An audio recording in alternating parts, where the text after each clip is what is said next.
All right. We can start the supportive factor session. For that, can I kindly request everyone to say sadhu, please?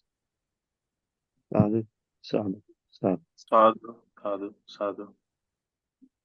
Namo tassa bhagavato arahato samma sambuddhassa. Namo tassa bhagavato arahato samma sambuddhassa. Namo tassa bhagavato arahato samma sambuddhassa.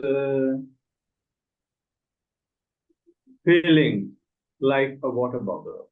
Suppose bhikkhus that in the autumn, when it is raining and big raindrops are falling, a water bubble arises and bursts on the surface of the water. A man with good eyesight would inspect it, ponder it, and carefully investigate it, and it would appear to him to be void, hollow, insubstantial. For what substance could there be in a water bubble? So too, bhikkhus, whatever kind of feeling there is, whether past, future, or present, internal or external, gross or subtle, inferior or superior, far or near, a bhikkhu inspects it, ponders it, carefully investigates it, and it would appear to him to be void, hollow, insubstantial. For what substance could there be in feeling? Sadhu, sadhu, sadhu. Dear noble friends, we have gathered here to practice mindfulness from 6:30 p.m. in Brisbane on a weekly basis on Tuesdays. And this session is our supportive factor session, which means after practicing mindfulness using walking and sitting techniques, we discuss the practice and try to get some enhancement of our knowledge of what we do. And according to Blessed One, he says this practice should be supported by 5 things. And of those 5 things, which we have repeated many times in the past, this particular session is for the listening factor session, listening supportive factor session. And after this session, we will be going for discussion, which is also a supportive factor in supportive factor discourse. So for our talk, we have selected now has been considering this sutta for the last few weeks, if not months. And there, what the Blessed One does is, he is analyzing this physical and mental process of living beings, specifically human beings, and giving or comparing them with some similes, some example. So he says body or the form is like fan. When he was sitting, this happens when he was sitting near a river. And in that river, he sees on the water, forms get accumulated and then disappears and then gets accumulated and then disappears. And with that, he came out with this simile, form is like fire. And he doesn't stop there.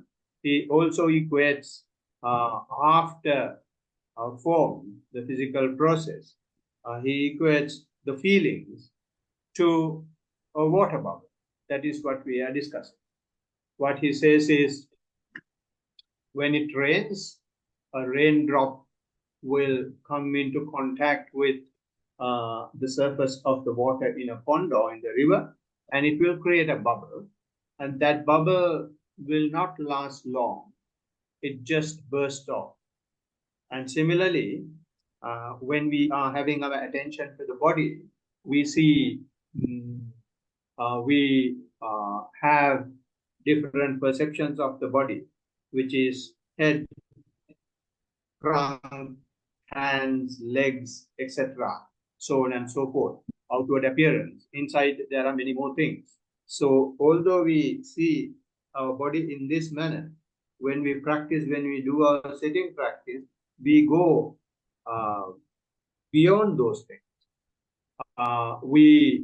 When we take our attention to the body, there will have an instance where your attention is completely with your inhalation and exhalation respiration process. You may forget that you have a head, you may forget that you have a trunk, you may forget that you have hands and the legs, and your attention will be completely with your respiration.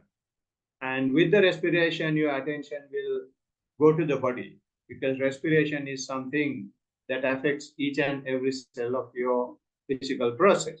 So when the attention goes to the body in this manner, what happens is you even get further away from the normal perceptions, the general perceptions we have, hands, legs, body, etc. And when the attention goes to the body in that manner, you are more in touch with the internal processes of the body rather than the breath itself now. So when you feel these things, what you will experience is the fundamental elements of the body, which is earth element, air element, water element, and the heat element. So when these elements arise, since we have forgotten the fact that we have external body parts, and also because these external body parts are not used to satisfy our sense pleasures, we are now very much far from the normal living. When we are further away from the normal living, what has been happening in the normal living, or the what really fueled our normal living, will come into surface. What is fueling our normal living is liking and disliking. So this process of liking and disliking will come into surface when the fundamental elements of the body starts activating. So it doesn't take long time. When you sit cross-legged, or when you keep on walking, your either respiration or your walking will be in touch with, in contact with whatever the surface you are walking, or when your respiration is happening, your air is getting in touch with the nostril, and as I said earlier, it will go into the deeper layers of the body. So when this happens, liking and disliking will come into play. That liking and disliking is about this new contact. If it is through the respiration, you have gone into the deeper layers of the body or the physical process, and if either air element, water element, heat element, etc. arises, you may either like it or dislike it. Similarly in the walking, and even in the day-to-day living, this is what is happening, but that is happening through the sense organs, that is happening through the sensual faculties, right? But now, even through the sensual faculties, there are certain forms we would like to see, and there are certain sounds we like to hear, and there are certain tastes we would like to have, and so on and so forth. For the same reason, there will have things we don't like as well. So the liking and disliking is playing even in the sensual world. But when the attention goes to the body, the liking and disliking is not about sensuality, but this liking and disliking is at a deeper layer where you don't either like or you like particular appearance of or particular activation of the element, and it is beyond the sense faculties. So there, when that appears, the Blessed One says, this is like a water drop coming into contact with the surface of the water, and it creates a bubble. So the bubble that creates is the liking or disliking. When you are in contact with, your attention is in contact with the physical process elements,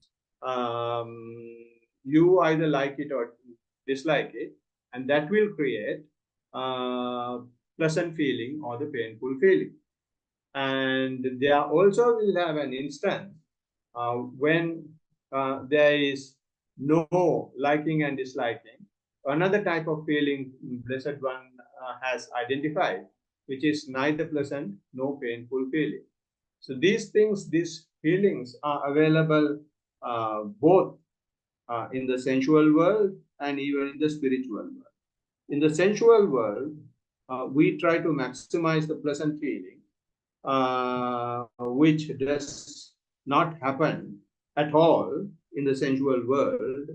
Therefore, the entire world is obsessed with trying to maximize the sensuality, and everyone is dying without maximizing, without reaching what they want to reach.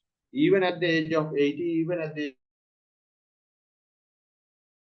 age of 90, they will be worried about the stock market, they will worried about the real estate market, because they are still trying to satisfy their sense pleasure, maximize their sense pleasure, sense pleasant feeling in the sensual world.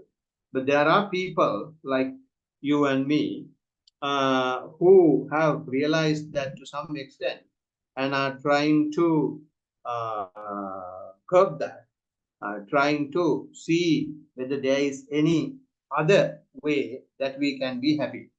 And we find this sensual world or the mundane world is so competitive and so arrogant and so agitating, and it creates only tension, frustration, etc. Therefore, we better go for the spiritual world. And in the spiritual world, you don't have any tension. You will have to, as much as possible, not do things, right? So when you don't do things, the Blessed One says, when such a contact happens, Bhikkhu ponders it, carefully investigates it. So that is what we are doing. And what the Blessed One asks us, irrespective of whether it is sensual or spiritual, irrespective of whether it is pleasant, unpleasant, neither painful, neither pleasant nor painful, Blessed One asks us to just be aware of it. Just being aware of it. What we are allowing is for the natural process to happen. Then we will be able to carefully investigate it. They will be able to realize, understand the entire spectrum of the sense pleasure, entire spectrum of spiritual pleasure, entire spectrum of sensual pain, spiritual pain, sensual neither pain, neither pleasant nor unpleasant, spiritual neither pleasant nor unpleasant. So we discussed certain stages of happiness, certain stages of pleasant feeling that arise in the spiritual world in the last session. And if I just give a summary, I think we discussed first, second, and the third, and some section of the third or part of the third absorption. In the first absorption or the first spiritual pleasure is happening when we are secluded from sensual pleasures and secluded from unskillful qualities such as greed, sense desire, ill will, sloth and torpor, um, and what's the other one? Agitation and worry and skeptical doubts. So those are the unskillful qualities, and you will be away from these unskillful qualities and the sensual pleasures by doing something. And what you do is you apply and try to sustain thoughts. Apply and sustain thought means you label. While walking, you label right, right, right, left, left, left, or lifting, moving, placing, or some sort of labeling in order to bring the attention to what you are doing, to the object. Similarly, in sitting, you will label in breath and out breath so that your attention will be whatever the main primary object you want to bring the attention to. So such application and continuous application of labeling take you away from sensual pleasures and unskillful qualities, and you will be happy with what is happening. So the Blessed One says, with that process, rapture and bliss arises of the seclusion of the sensual pleasures and unskillful qualities. And that seclusion is the one that gives you rapture. Seclusion is the one that gives you bliss. So it has something to be secluded from, and in order to move away from that, you are doing something else. So in other words, you are replacing one with another, right? And what you replace with is a subtle thing compared to what you renunciate, what you forego, right? So it's like cost-benefit analysis, what we are doing here. It's a normal process of the mind. So we are introducing to the mind another dimension of thinking, another comparison to seek happiness. And we are, in fact, now what we do is in a shrewd way, we cheat our own mind so that we can attack its usual habit to bring us to unhappiness. And we are showing that there is another side of happiness. So once you keep on doing, or once you continue this first absorption, since the mind has learned this new technique of comparing and replacing it with a better one, mind soon identify even of the current process, current technique that we, current way of seeking happiness is also having some loophole, and it should also be compared with something else. So therefore, when it comes to the second absorption, or when the first absorption matures, the practitioner will see that labeling is a bit of a trouble. It is better if you can observe without label. So when he identifies that labeling is a process that gives friction and that takes energy, and he will see whether he can maintain the same bliss, same rapture, same concentration without labeling. And if he is successful, the Blessed One is using a very clever term. He says, calming down the applied and sustained thought. You don't straight away break labeling and then get away from that suddenly. Instead, it gradually slows the speed down and then slowly drops it, calms down the applied and sustained thoughts. So you don't intensely use labeling, and gradually you move away from that. So when that happens, the Blessed One says, your internal tranquility will be improved because you don't use your internal energy for applying and apply and also to sustain the same thought. Internal tranquility and one-pointedness will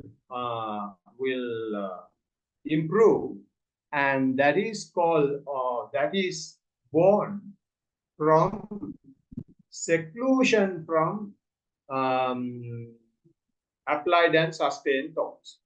And when you seclude from applied and sustained thoughts, in the second absorption, the Blessed One says, rapture and bliss arises from concentration. Here, the concentration means you remove the verbal activity. So your energy is more concentrated to the internal tranquility. So therefore, the Blessed One says the rapture and bliss is still there. In this case, it is arisen from concentration. In the first absorption case, it has arisen not from concentration. Although there is some degree of concentration, it is mainly born of seclusion from the sense pleasure and this unskillful qualities. But here, it is rapture and bliss is born of concentration. In other words, moving away from labeling, or in other words, applied and sustained thoughts. So you keep on living, keep on observing, keep on being mindful about the new scenario where you have just rapture and bliss only with a much improved concentration. You don't have anything else. You're so blissful, so much rapturous. And again, when you keep on doing this, it will come to a point that mind now is more smart to identify the friction layer and the disturbing layer and the tension layer, and to recognize what gives higher happiness. Mind is having this ability to compare, and it has been having this ability of comparison even in the sensual world. It's the same thing the Blessed One is refining and using when the attention is brought into the internal process or the spirituality. So because of that comparison, the mind is able to identify that rapture is more fictional, giving more tension, more pressure compared to the blissful situation or the bliss in the mind. So when the second absorption gradually matures, this understanding becomes more and more prominent. So then in the third absorption, mind learns the art of moving away from rapture. So when you move away from rapture, the Blessed One says third absorption starts in this manner, having been detached from rapture. So rapture is there, but you don't feed it. You don't enjoy it anymore. You have discontinued the relationship with rapture. Initially, it was so lovely, it was so pleasant, and you hug it and kiss it. But now, no kissing, no hugging, and you gradually discontinue the relationship with rapture. So detach from rapture. And then the bhikkhu, after detaching from rapture, what happens is a lot of turmoil will start, because it is something that has been generated from spirituality. So you have given up a lot of things to gain rapture. So therefore, the turmoil that may arise when the rapture is lost or when you are detached from rapture is quite possible. But if the bhikkhu is mindful, he is aware that he is detaching from rapture, and not just because he doesn't like it. He knows that there is a better option. So if there is a better option, if there is a better girlfriend than the current one, you will detach from the current one. And since you have a better one, there is no much of sorrow about the discontinuing relationship. And in this case, it's not a girlfriend, it's another internal concentration.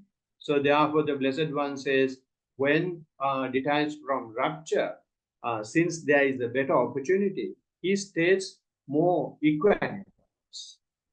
Equanimity arises because he is very much aware that he is detached from rapture. It is not something that is happening without his knowledge.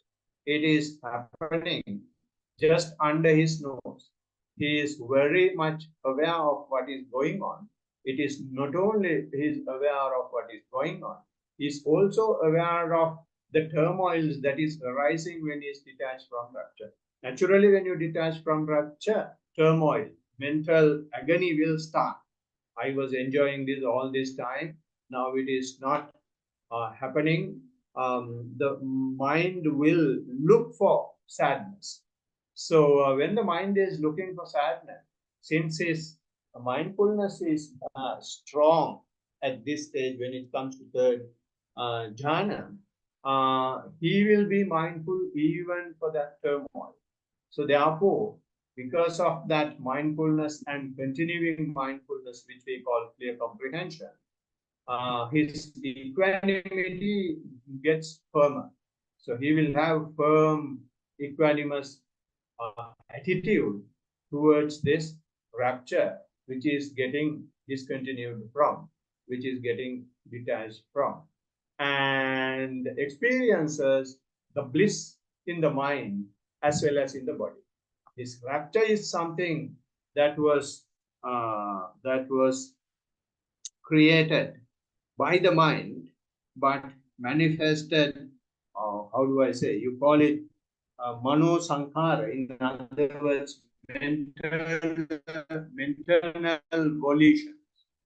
So you will have physical volitions, verbal volitions, and this is a mental volition. Rapture is a mental volition, which because the mind is so at ease, it is trying to enjoy that ease through certain manifestations of the body.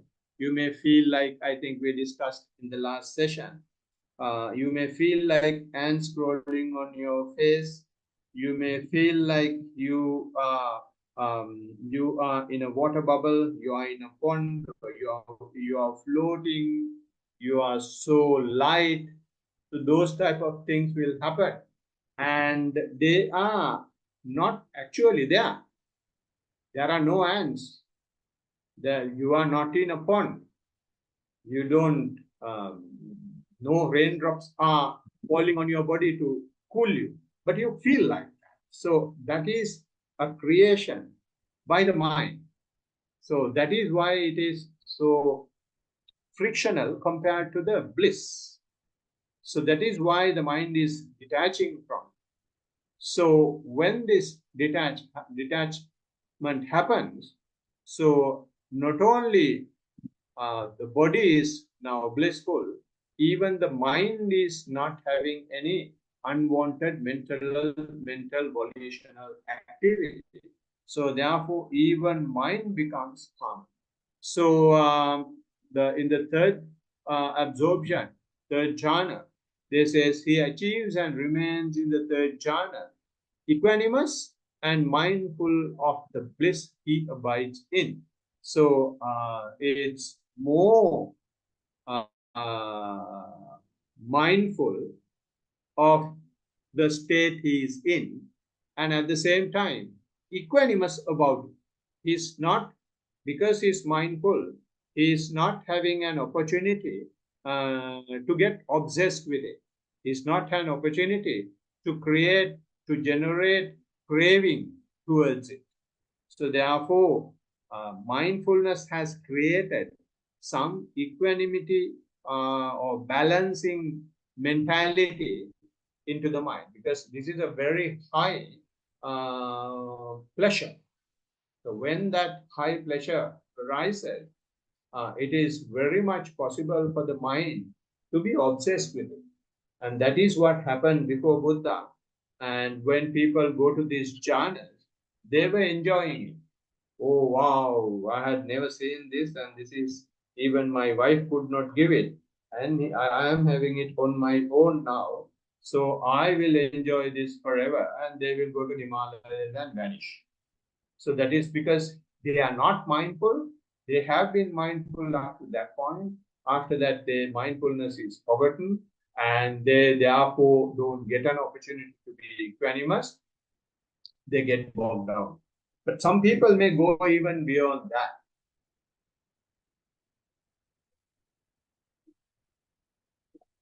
Which is the fourth jhana. So before going on to the fourth jhana, and in our practice, we feel this equanimity. When we feel this, but before, when the equanimity arises, or rather when the situation of bliss or rather the rapture fades away, you feel that by way of boredom, by way of drowsiness and laziness, and you may feel nausea, you may feel everything useless, right? So that is because you are coming to a state that you don't enjoy something anymore. There is nothing to enjoy. So when there is nothing to enjoy or nothing to find, only this laziness, boredom, etc. arises. So that's a sign that you have an opportunity to be equanimous. Then you will have to be very mindful that you are lazy, that you have boredom, that you have drowsiness, that you feel disconnected from the world, that you feel nausea, that you feel vomitish. You will have to be aware of this. You will have to be mindful of it. So when you are mindful of it, you will not hate the particular state you are in. Then you will gradually introduce this so-called equanimity into your mind. So what naturally happens is, when you detach from rapture, the mind will start playing the suffering game. Mind will say, now it is enough, you get up and go. Now the walking is enough, you go and sit. And when you are sitting, it will say, now it is maybe 45 minutes already gone, or Bante may have forgotten the alarm, or you may have set the alarm wrong. Just open your eyes and see. Those sorts of suggestions, thoughts will start coming up. Sometimes some people have told they try their level best not to get up when the boredom arises, but it is so powerful. They know only once they got up. They just shoot up, and that boredom and that laziness, that detachment from the rapture is so powerful that they will not, it will not allow you to sit continuously. It will not allow you to be equanimous about it. It will not allow you to be mindful about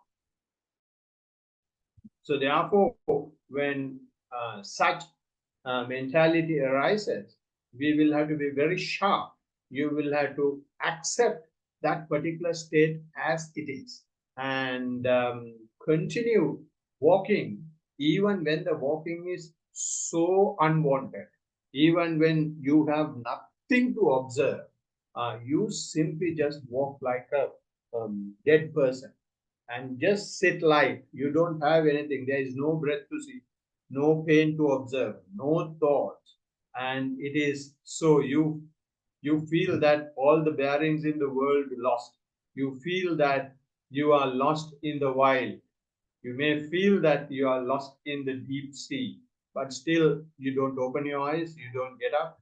You simply what you call determine that until the bell goes, I will be simply sitting. I have nothing to observe. I don't look for anything.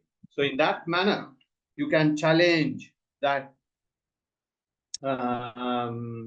situation that may create unhappiness in the mind when you are getting detached from rapture. And if you are able to continuously maintain such mindfulness, such determination to continue what you are doing, what you will gradually introduce into the equation is the equanimity. So when this equanimity arises, then you will be very firm in the third jhana. You will be equanimous just now with the bliss and mind. So equanimity is introduced already, but you are so bliss now in the mind and the body, but you are not attached to that. The mindfulness is now very, very smartly kicking in. All this time we have been cheating the mind to go for the better option, to go for the better option, to go for the better option. But the current that was driving that that mentality of looking for the better option is the mindfulness. But mindfulness does not come into the picture until it comes to this detachment of rapture, and then it very quick, very smartly comes and introduce mindfulness. Of course, that does not happen the way I am telling you. That happens only when you present your report. That happens only when you speak up. The teacher will be able to say that this is what is happening, and he will ask you to continue the practice no matter whether there is anything to observe. Teacher will ask you, don't just get up, maybe another 50 seconds to finish, but just keep sitting, because that is the time that the equanimity is being introduced into the mind. So if you get up, you lose that. So 59 minutes and 10 seconds may have gone to come to that stage.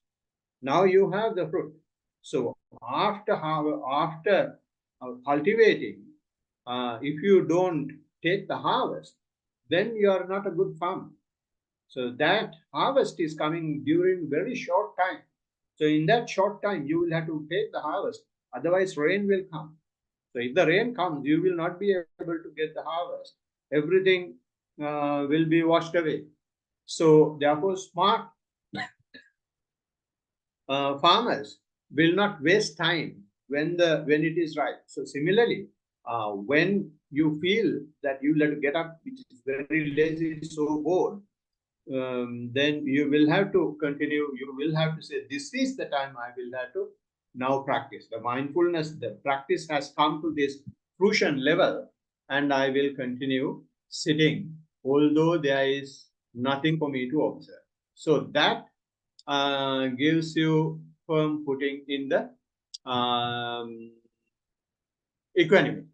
So with that equanimity, you move forward. Now it is blissful situation and equanimous and mindful. So in the fourth absorption, the Blessed One says, by dispelling both pleasant and unpleasant feelings. So this blissful situation that we have in the third absorption is a pleasant feeling. So what happens to this pleasant feeling, this blissful situation, is also gradually getting compared with equanimity. In equanimity means there is nothing for you to get hold of. But in bliss, there is something for you to maintain. So the mind, when you keep on mastering the third jhana, although I'm using the word mastering, you don't do it purposely. What you simply do is you simply continue your practice. So if you are there, it will be there. And it is not necessary for you to know or for you to label, and you will be able to know these things after many maybe months, maybe years, these have completed, and you have passed those stages. So as soon as it happens, you may not be able to identify, because this is a process. So that process continues, and there are no labels, there are no signposts to say, okay, you are passing first jhana, you are passing second jhana, and so on and so forth. So therefore, you don't worry that third jhana is happening or the fourth jhana is happening. You simply keep observing. Sometimes when I'm saying these things, you may be able to relate your practice to certain things that happen. So what I want to say is, since the mind is now gradually understanding the frictionless path, with mindfulness, the two scenarios that are getting compared without our knowledge is the equanimity and the blissful situation. So the blissful situation, although it is pleasant, mind prefers equanimity. So therefore, continuation of the third jhana, maturity of the third jhana will gradually pave the way to drop the blissful or the bliss in the mind and the body. So that is called ousting of the pleasant feeling that you are having at the moment in the third jhana. And when you dispel that pleasant feeling, unpleasantness must gradually arise. That's common sense. The other side of the pleasant feeling is the unpleasant. But the unpleasantness does not arise because you are aiming the equanimity. Equanimity is a mind state where you keep the balance without falling onto a particular side, either positive or negative. So therefore, although unpleasantness arises, the continuing mindfulness or the clear comprehension, another word for continuing mindfulness is the clear comprehension. Clear comprehension helps you there. Although the unpleasantness arises, it will come and understand that it is unpleasant. You will be mindful of the fact that it is unpleasant. Therefore, equanimity that you gain from the third absorption, it gets more and more strong. So when that gets more and more stronger, you have already introduced the sadness and gladness game. All these things happen because the mind matters most, because the mind is looking for gladness, and since the mind is looking for gladness, since the things that makes you glad don't stay forever, sadness is the one that you are living with. But now, with this introduction of equanimity, that situation has changed. So you have changed your mind. You have injected into your mind this new skill of equanimity. So therefore, this sadness and gladness game has disappeared. So since it has disappeared, although the unpleasantness arises with the fading away, with the dispelling of the pleasantness, mind becomes more and more equanimous. Mind is not recognizing sadness or the gladness. So when that happens, you are no longer in the third absorption. You are with the dispelling of the pleasantness and the unpleasantness in this manner. you are in the fourth absorption. So in the fourth absorption, you have a particular state which is known as equanimity purified by absolute purity of mind. We call it upekha sati parisuddhi. Upekha sati parisuddhi. Some books are translating it as mindfulness purified by equanimity, which is, so far as the practice is concerned, so far as this sequence of absorptions are concerned, is a wrong translation, because there is nothing to purify mindfulness. Mindfulness is the one that was driving the vehicle. So equanimity gets into the vehicle halfway through in the third absorption. When he gets into the vehicle, mindfulness is the one that purifies equanimity. Not that equanimity is coming and purifying mindfulness. Continuation of mindfulness gives the practitioner the opportunity to be more and more and more and more non-reaction. So this equanimous quality is already there in mind. There is no need for equanimity to come and teach mindfulness, teach equanimity to mindfulness. Equanimity quality is there already in mindfulness. That is why we start our introduction of mindfulness, our definition of mindfulness with the two words, choiceless awareness. Choiceless awareness means simply be equanimous, but we are not yet. So it's a process that takes us through for us to be equanimous. So that equanimity, once the choiceless state is purified to such an extent through the continuation, then the Blessed One is giving a new name, because it has gone through the body. It has gone through the entire spectrum of physical and mental, pleasant and unpleasant situation, and also neither pleasant nor unpleasant. Then he is having, he is dealing, he is living without pleasant and painful feeling, with complete equanimity purified by absolute purity of mind. So here it is a purification. In the first jhana, it is again born of seclusion, and in the second jhana, it is born of concentration. In the third jhana, it is born of equanimity, and the third jhana, or rather fourth jhana, it is born of absolute purity of mind.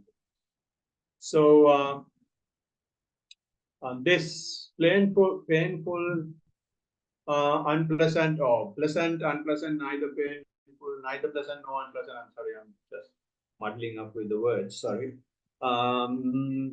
There is a nice analogy, and it's a long one, in Chullavedalla Sutta.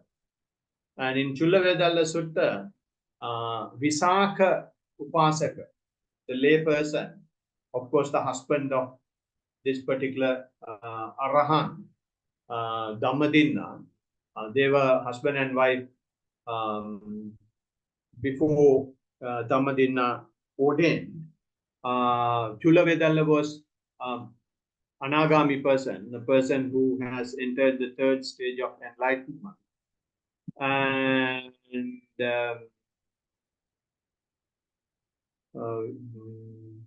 who is the lady I just mentioned? Dhammadinna. Dhammadinna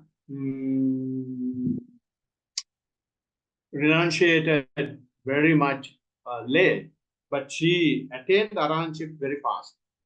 And after attaining Arahantship, she came to see the Blessed One and to express that she has completed what should be done.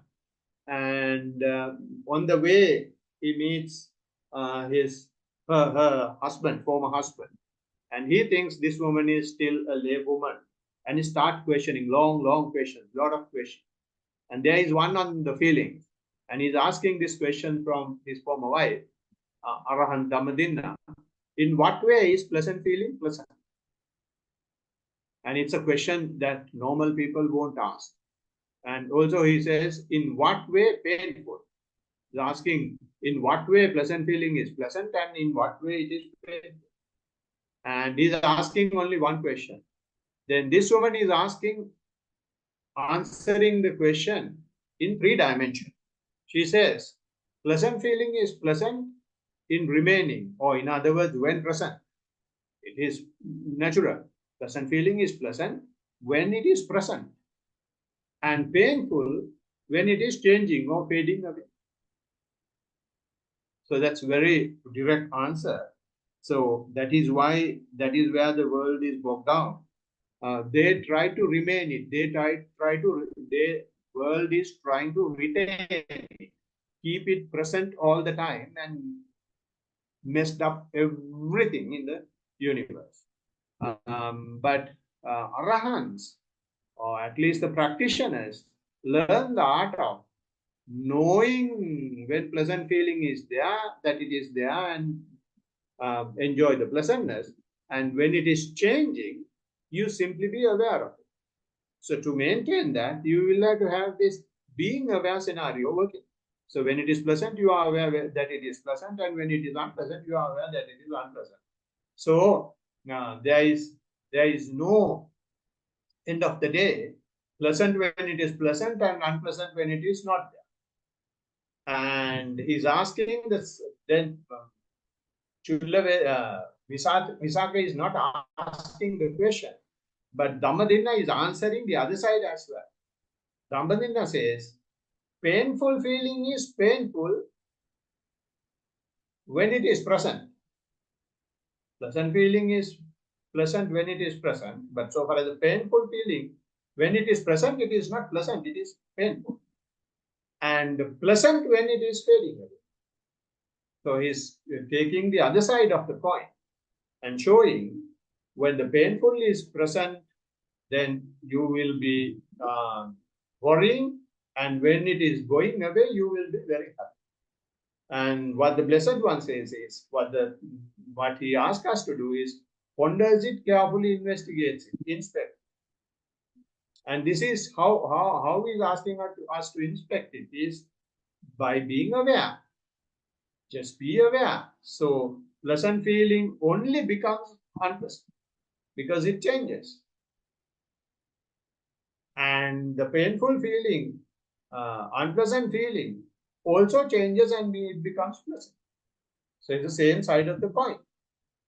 And also in between, these two sides are glued by neither pleasant nor painful feeling. So Dhammadinna is answering that as well. He has not asked the question, but to keep his mouth shut, she's answering in 3 dimensions. So be careful with ladies. So they are talkative. I'm sorry, I'm talking about an Arahant. So she says, neither pleasant nor painful feeling is pleasant in occurring together with the knowledge, and painful in occurring without the knowledge. So if you are aware that neither pleasant nor painful situation is there, then your mere knowing makes it pleasant. Otherwise, if you don't know it, then it's a painful thing. That is why you get up when you feel lazy. That is why you go and have a tea while walking. When the walking time is there, you go and have a tea, because the walking is so boring, horrible. Who has introduced this into the practice, you may feel? That is because you are now neither pleasant nor painful scenario. So it is present, but you don't make it pleasant, because you are without the knowledge that there is nothing to be happy on. And that is the best pleasantness that you can have. If there is something to be happy, you are anyway happy. But if you can be happy when the pleasant is not there and unpleasant is not there, and if you can be happy, then nobody can rob it, nobody can take it from you, and there is nothing that is required to have that sin. Always for us to be happy, you should have something. Unhappy, you should lose some. But here you have lost both, and you are aware of it. When you are aware of it, that creates so much of pleasantness. You can live without anything. And she also further says, it is painful in occurring without knowledge. That is the entire universe. This is why Mark Zuckerberg is thriving. This is why Twitter is thriving. This is why YouTube, we are also putting in YouTube. This is why YouTube is thriving. This is why Netflix is thriving. This is why all the TV channels are thriving. This is why all radio channels are thriving. Because we have so much of neither pleasant nor unpleasant situation. We hate it. Because without knowledge we have. And most of our time is with neither pleasant nor pain. Most of our time, whether you practice or not. So why we started practicing mindfulness is because at some point we have realized that there is some time for us to do something. And we never wanted to be with the Facebook, we never wanted to be with YouTube, we never wanted to be in the movie, and we wanted to meditate instead. And that made things worse. That takes you beyond your physical process and mental process, and you have more and more neither pleasant nor unpleasant situation. Now you are from pot to the fire. And if there is no clearance of your practice or the discussion, then the practitioners will have no way to stand. Because when this happens, you may feel that you have lost the entire world, and you may feel that you are going crazy. So therefore, the Blessed One says, discussion is compulsory. So that is why we are having this discussion supportive factor. That is why the Blessed One introduced in supportive factor discourse that there must have a discussion, because the practitioner will go to this stage. That's a complete change in the way, change in the attitude of the people. When that attitude change happens, there should have someone to give a hand. And I'm teaching my followers, Buddha says, and if you follow me, and if you are able, you help other followers as well. So that is how this has been happening. Now we don't simply follow the book. We put into practice. We put into practice and we experience them. And then talk about them, discuss about them.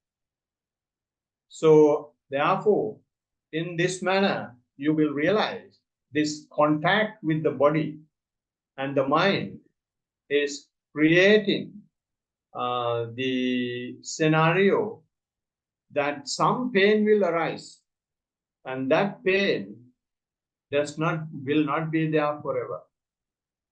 And therefore, from the practice, we know whether it is sensual, whether it is spiritual, it will be pleasant, unpleasant, neither pleasant nor unpleasant. Whatever, it will not be permanent. So therefore, it is void, it is hollow, it is insubstantial. There is nothing for us to carry. Only thing we can do is we can be mindful. If we are mindful, we will be having a level head. We will be having a balanced mind. That is called equanimity. You will come to equanimity when you go through this neither pleasant nor unpleasant situation. And that is the teaching of the Buddha. Buddha didn't want us to know the happiness side, pleasant side. Pleasant side had been taught before Buddha. Alar Kalaman Uddagaram. And unpleasant side, everyone is aware there is no need to teach. Everyone is killing themselves, dying themselves, to gain gain happiness. So they are in unhappiness in search of her. But Buddha came and said, got out of both the ends, and he came to the middle, and he said, this is where the path is, and he did not give it to any god, he did not give it to any creator. He said, this is a point that you can master. Have your attention firm here, have a balanced mind, and be equanimous in this point. And then you will realize it is not just the pleasant, it is not just the unpleasant, even neither pleasant nor unpleasant. It's void, it is hollow, it is insubstantial. So if you understand that, you can have a mind, unaffected mind by anything. That unaffected mind is the equanimous mind. May you all have such an equanimous mind and understand that the pain is just a water bubble. May you have the blessings of the noble people. Sadhu, sadhu, sadhu. All right. We can go for the discussion.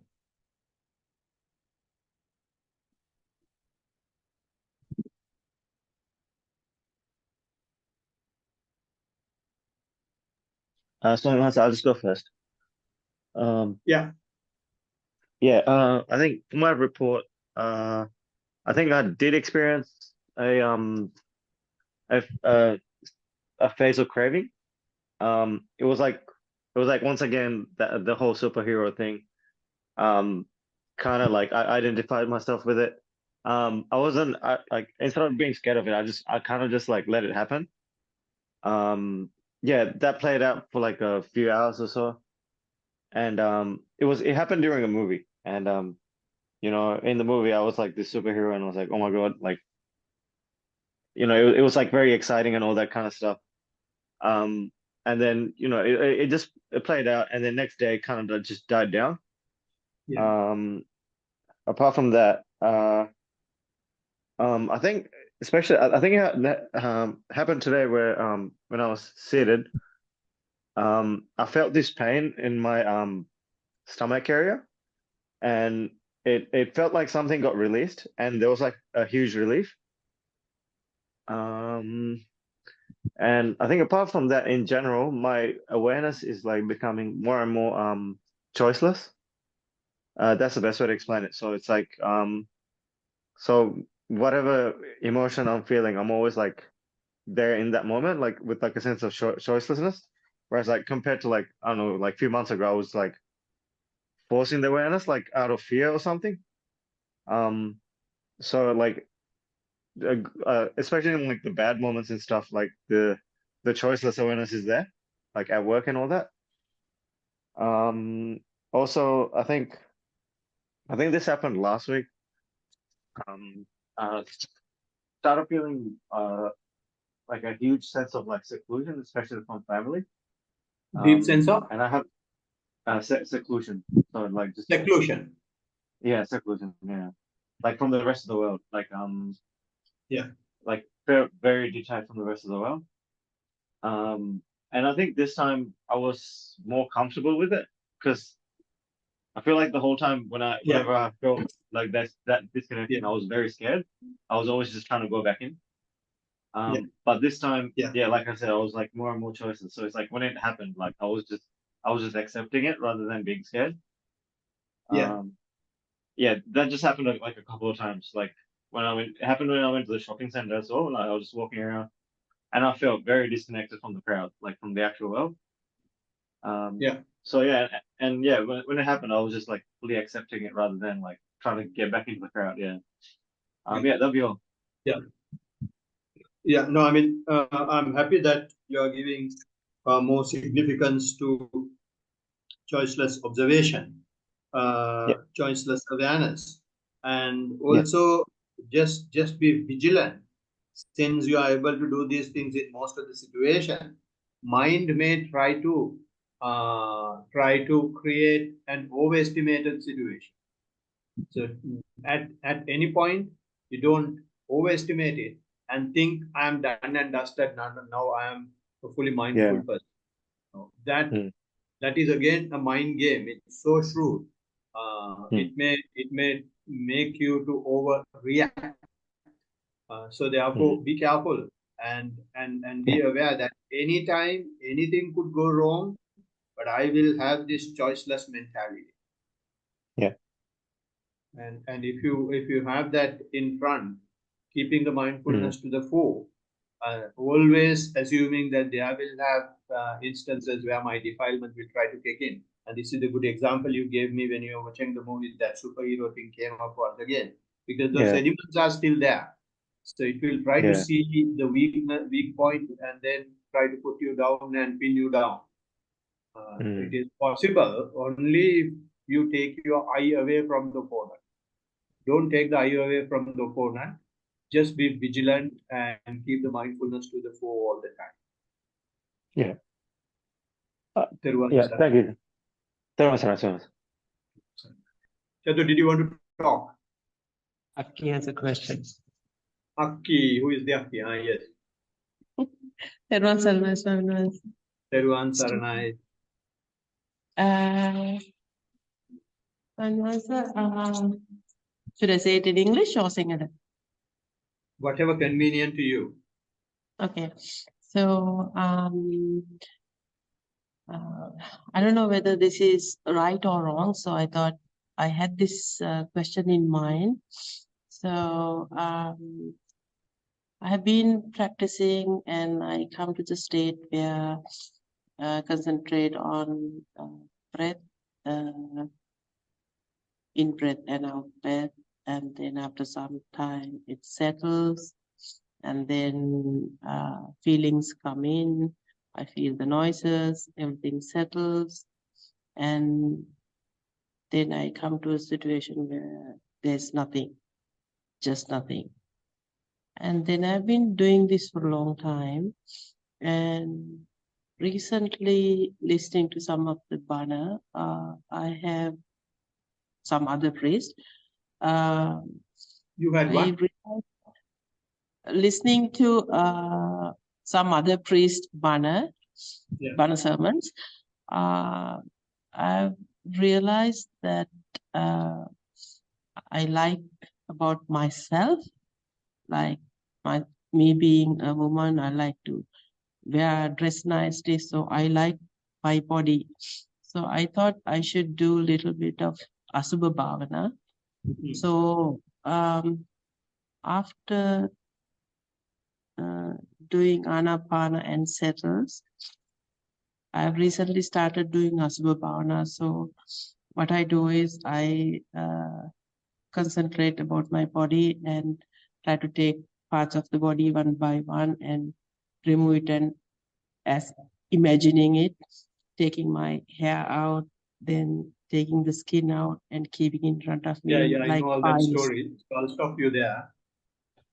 Okay. This is, you are going to mess up your practice. That's all what I can tell you. Okay.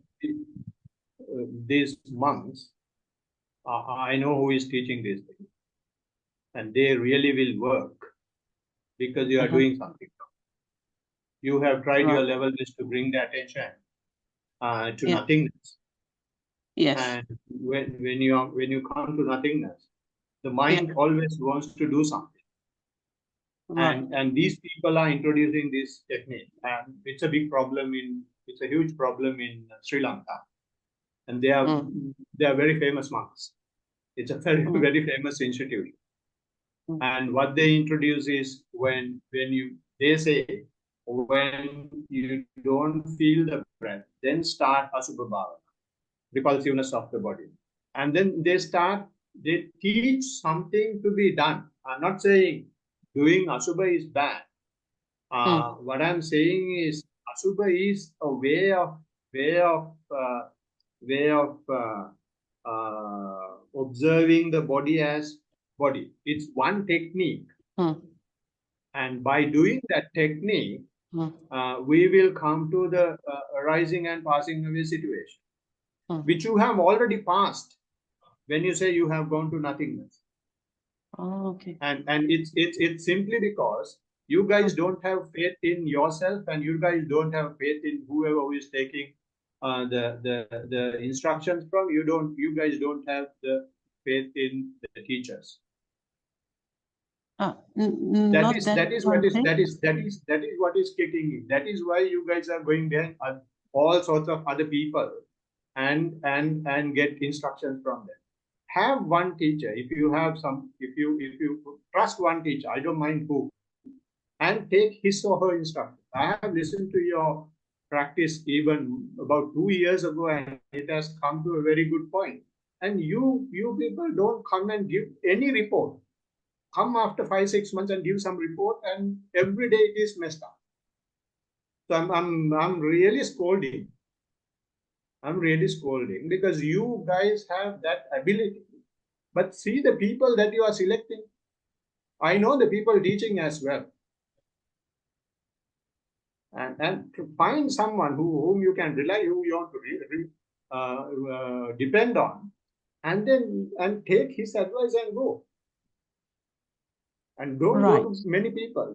Going to many people means you guys simply don't have faith. If you have faith, then you don't do that.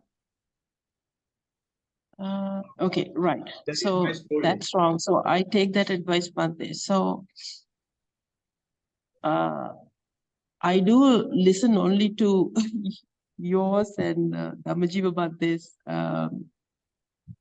banner, but this is something which I heard and I thought I'll just practice. Okay, so I'll stop. Stop that. So that hearing has created a mess. Right. Okay. I That did has created a mess, try and this because you have only taken like it, 3 times recently. Okay. you have taken it on board because you have this suspicion in your mind. Right. Yes. Yes, that's right. Yeah. So, okay. And So what I have another I question. would say is, at least give a report every fortnight. Okay. Not after 5 months or 6 months. Then we can move from the point where you are. Even this nothing situation is a situation that you are generating in your mind from sermons. You are in a place much better than that, which you don't know. Even I don't tell. I was expecting that you will come and improve on that. You never did. You never did. So when things are happening, just get the right advice from right people. Teruvan Saranai. Okay. Thank you, Bhante. Teruvan Saranai. Teruvan Saranai.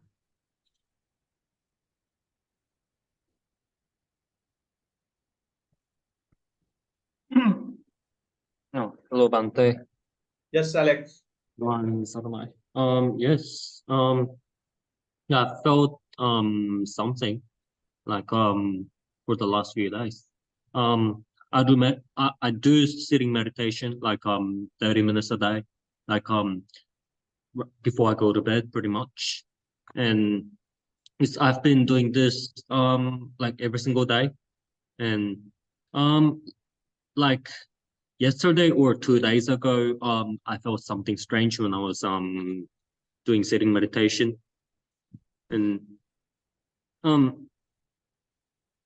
yes, when I was doing meditation, and after like 9 minutes, I felt I've seen some gunshots towards me, like visualizing how it's gonna feel when you get shot and stuff like that.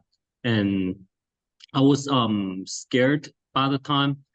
So I was awakened from the meditation. And so yeah, once I woke up from meditation, I couldn't get back into it for like 3 minutes because I was still not out of scarcity. I was still Yeah. scared. Like Yeah. And after 3 minutes, somehow, yes, I got back in, finished my meditation.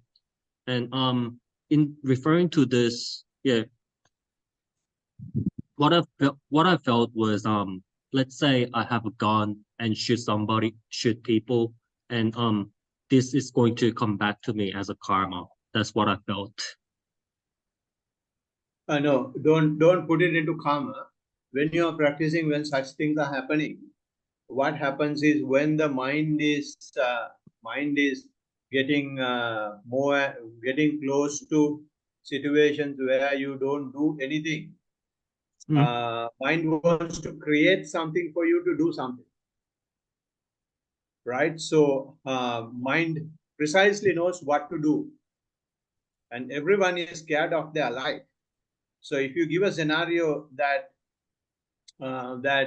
makes his life threatened, then the mind knows he will stop the practice, right? So that is what exactly it is. So that is happening. It's a usual thing that happens. So what you will have to do is when those things are happening, it is not a real thing that your mind is telling that these things are happening. It's a mind projection. So you will have to label it as I am aware. I am aware. Just be aware of it. Don't open your eyes. Just give up Yes. your body.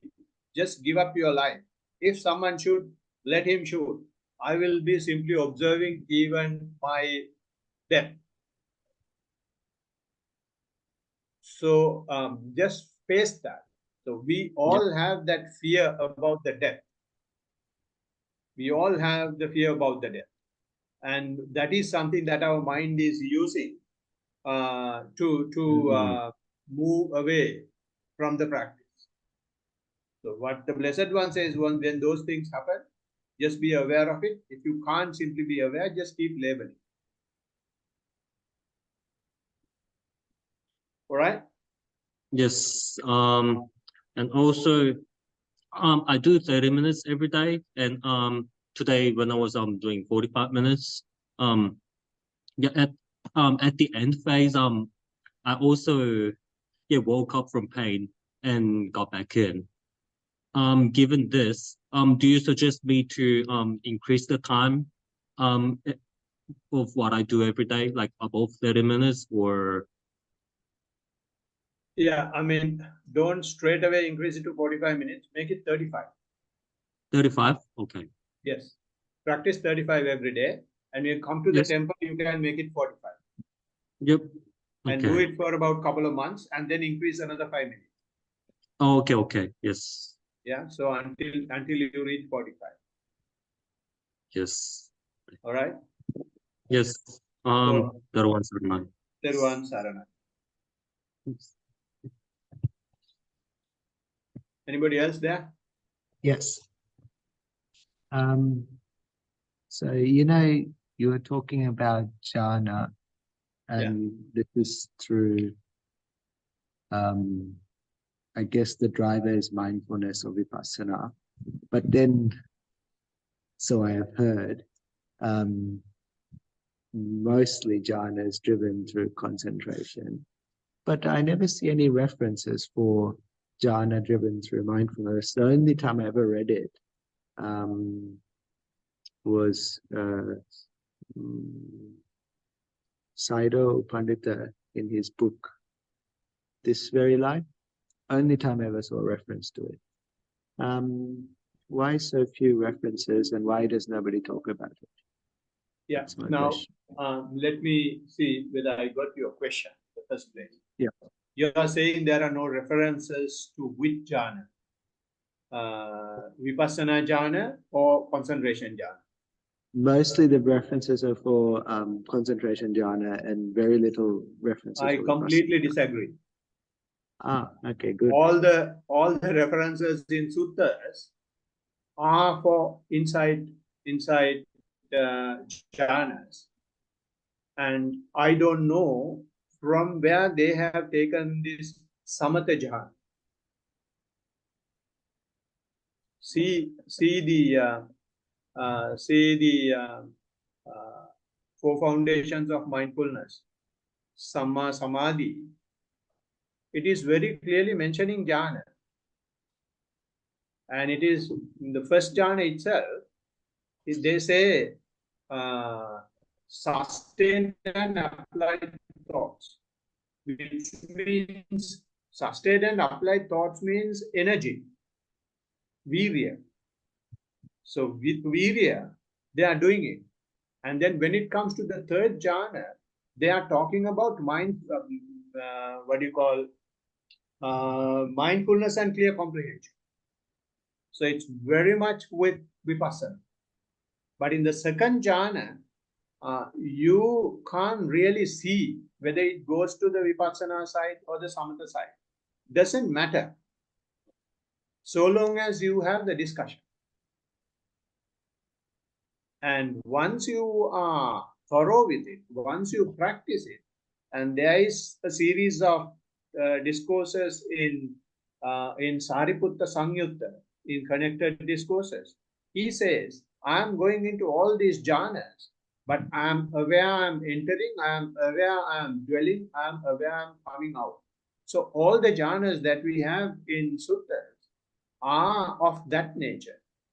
Jhanas with mindfulness. Buddha never taught samatha jhana. Buddha never wanted samatha jhana. Buddha never wanted samatha. He said samatha anuggahite. People have misunderstood things. Anuggahite means turning your concentration to the vipassana side. And I see some monks are talking about certain suttas, and they say it will go to concentration and insight, simply because they don't understand who Buddha is. Buddha never wanted to teach samatha to anybody because it was there even during his time. I mean, he's not completely taking away concentration. He's purifying concentration that the people can get trapped in. Am I too agitated? Good. I do have follow-up question.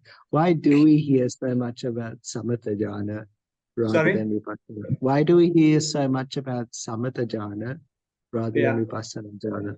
That is because you guys are listening to somebody else. I don't worry, I don't listen to anything.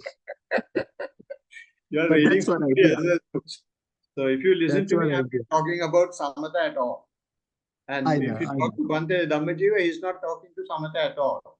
A lot I of know. other people do talk.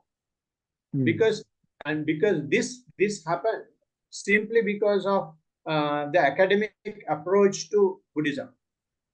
And they wanted to do research and cover everything and messed up the whole thing.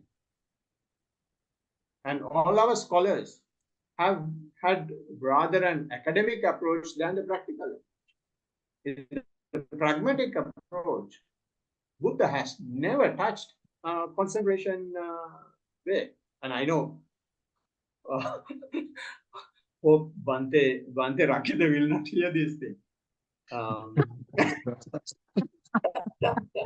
See, I told you I did hear from people. Yeah. I mean, although he has used that path, he has turned it to vipassana. He has turned it to vipassana, and once I was practicing, I gave one of my experiences. He said, now it is good time for you to try out concentration as well. I said, thank you very much. I don't want any psychic power. I just want to bend the sansara. Whether I have psychic powers or not, that's much more beneficial and useful.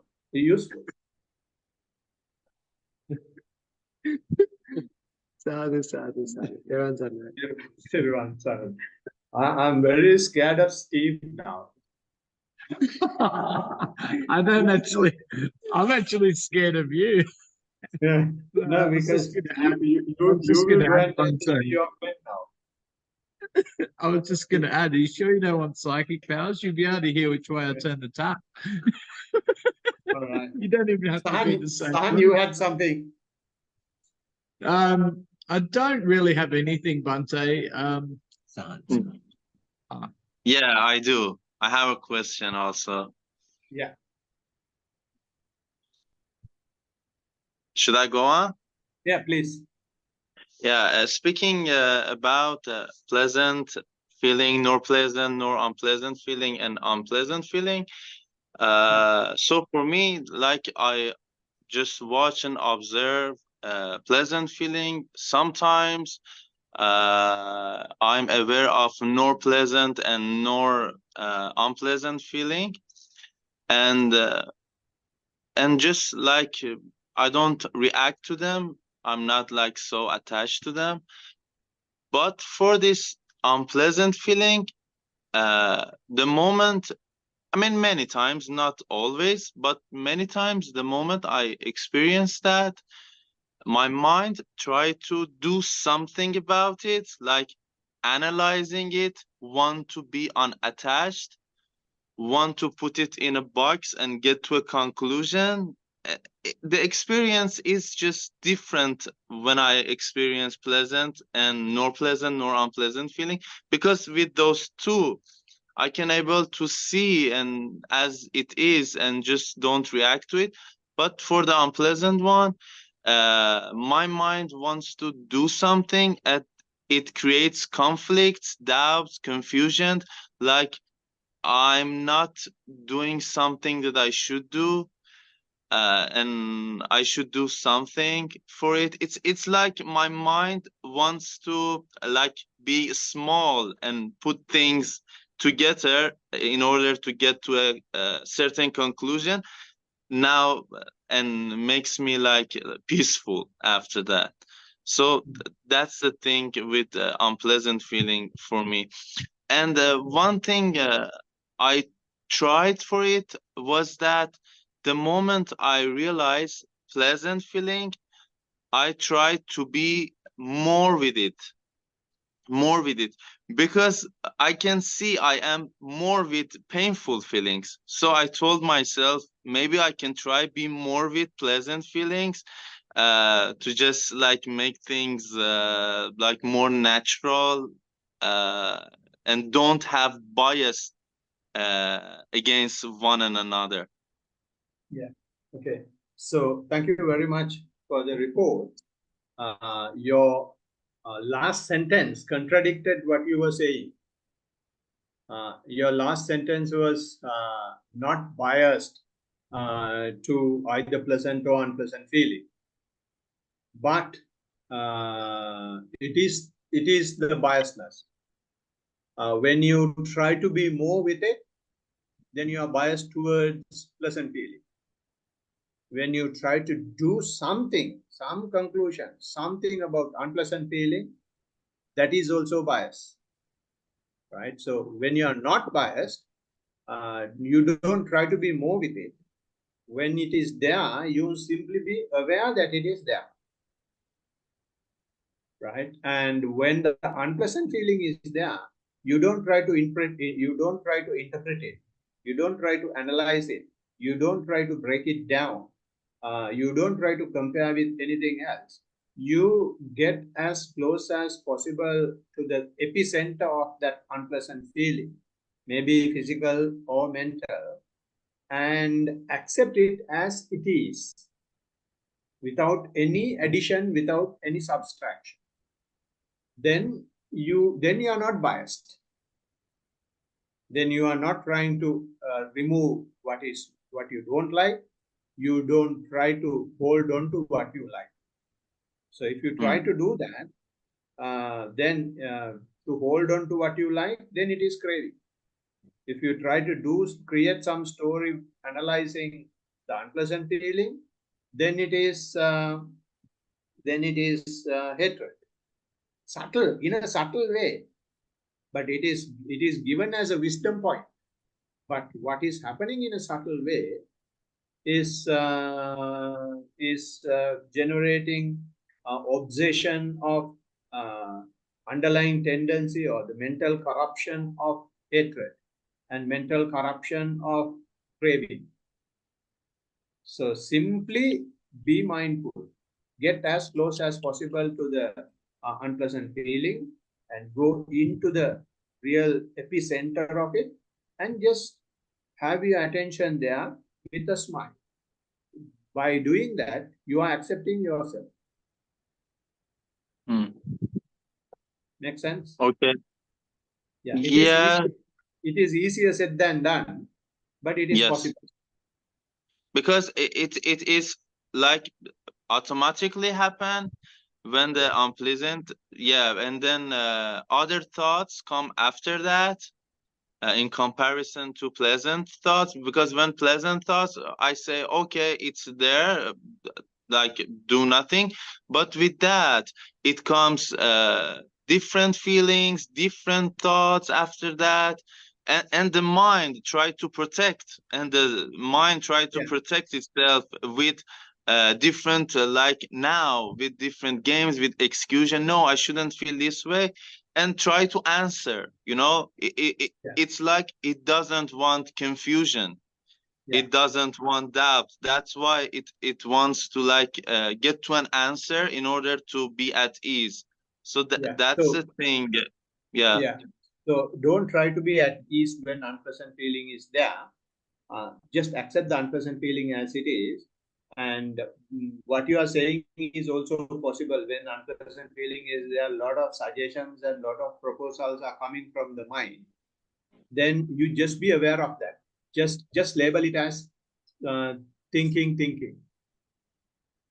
Okay. Because thinking as well as the unpleasant feeling comes together. Okay. Third answer now. When the thinking process is faster, just observe that. When unpleasant is there, you go to the epicenter of it. Third answer. Okay. And is it okay if I is it okay if I present my report after the meeting? No, you can report even now if you want. Because I thought you did the report. No, I don't have it now. Yeah, you can send it to me. Okay. And then if you want any immediate reply, I will send you a reply. Otherwise, we can discuss in the next session. Okay. Thank you. All right, everyone's Saranai. So, And here is where is the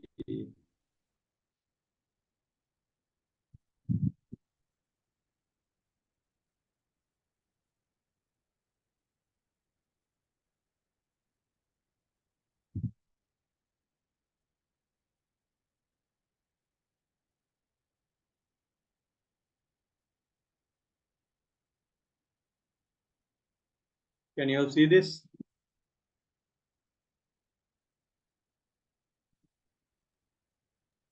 Not yet. Not yet. Yeah. So It's come up now. Okay. all precepts.